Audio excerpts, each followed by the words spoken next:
तमिलनाडु के मदुरई कोर्ट के द्वारा लिया गया फैसला उन पुलिस वालों के लिए जो अपने आप को किसी राजा महाराजा से कम नहीं समझते, अपने इच्छा अनुसार आप लोगों के साथ बर्ताव करते हैं, ऐसे पुलिस अफसरों के लिए एक चेतावनी है कि आप लोग सुधर जाइए, नहीं तो आप लोगों के साथ भी ऐसा हो सकता है। आपको बता दें कि आज तक के इतिहास में ऐसा पहली बार हुआ है कि एक साथ 9 पुलिसकर्मियों को कोर्ट ने मौत की सजा सुनाई है।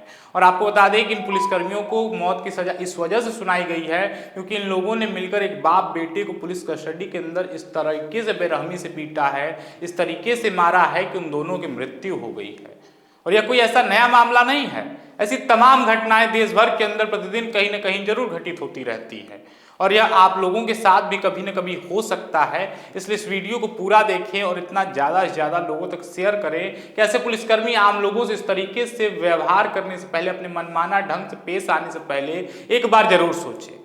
दरअसल ये पूरी घटना तब का है जब पूरे देश भर में कोविड-19 वायरस फैला हुआ था और हर एक जगह कर्फ्यू लगा हुआ था, लॉकडाउन लगा हुआ था। उस वक्त 19 जून 2020 को जयराज नाम का एक व्यक्ति अपने बेटे के मोबाइल शॉप में था।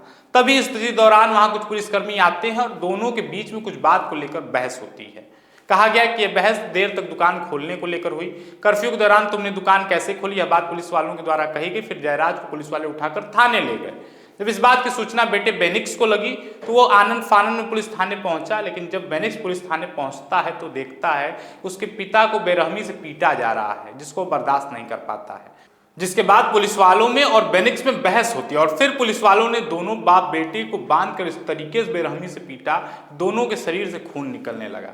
बताया जा रहा है कि दोनों बाप बेटों के शरीर पर दर्जनों जगह गंभीर चोटें आई थी, जहां से खून इतनी ज्यादा मात्रा में निकल रहा था कि उसको रोक पाना भी पुलिस वालों के लिए संभव नहीं हो सका। बाद में सथानकुलम के न्यायिक मजिस्ट्रेट ने उन्हें न्यायिक हिरासत में भेज दिया और अगले दिन बिना उचित चिकित्सा उपचार दिए उन्हें कोविलपट्टी उप जेल में डाल दिया गया, जहां दोनों बाप बेटों की तबीयत और भी ज्यादा बिगड़ने लगी। इसको देख पुलिस वाले उन्हें सरकारी कोविलपट्टी अस्पताल ले गए, जहां 22 जून को बेटे बेनिक्स की मृत्यु हो गई और ठीक उसी के बेटे के अगले दिन पिता की जयराज की भी मृत्यु हो जाती है। बाद में कोविलपट्टी ईस्ट पुलिस के द्वारा मृत्यु से संबंधित मुकदमा दर्ज होता है और फिर आगे कार्रवाई जारी की जाती है और इस मामले की जांच सीबीआई को सौंप दी जाती है। लेकिन इसी दौरान कोविड-19 से उन 10 पुलिसकर्मियों में से एक पुलिसकर्मी की अगस्त में मृत्यु हो जाती है।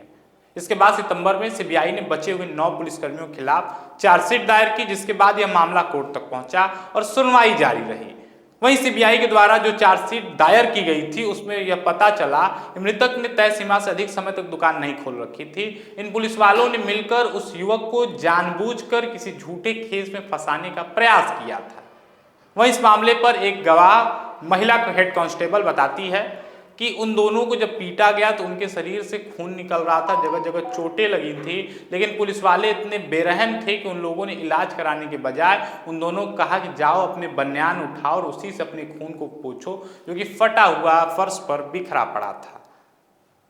वहीं पोस्टमार्टम रिपोर्ट में सामने आया कि बेनिक्स के शरीर पर 13 बाहरी चोटें थी, वहीं जयराज के शरीर पर 17 बाहरी चोटें थी। इसके बाद लंबे समय तक 2020 के बाद से ही कोर्ट में मामला खींचता रहा और फिर अब कोर्ट ने दोषी पाए गए सभी 9 पुलिसकर्मियों को मौत की सजा सुनाई है। आपको बता दें कि सीबीआई के द्वारा जिस वकील को इस केस के लिए रखा गया था उसने कोर्ट में यह बात कही कि यह case rarest of rare case है। इसने समाज को भीतर तक झकझोर दिया है। ऐसे दोषियों को या तो मौत की सजा या तो कम से कम आजीवन कारावास की सजा जरूर होनी चाहिए। यह बात सीबीआई के पक्ष के वकील के द्वारा कही गई। वहीं अब इस केस का जजमेंट आया है, वह अपने आप में उन सभी पुलिस वालों के लिए चेतावनी है जो आमजन से इस तरह से बर्ताव करते हैं। वहीं मृतकों के परिजनों ने कोर्ट का आभार व्यक्त करते हुए कहा कि हमें न्यायालय पर भरोसा था और उनके साथ न्याय हुआ है। अब इस मामले पर आप सभी के क्या विचार हैं, हमें कमेंट करके जरूर बताएं। धन्यवाद।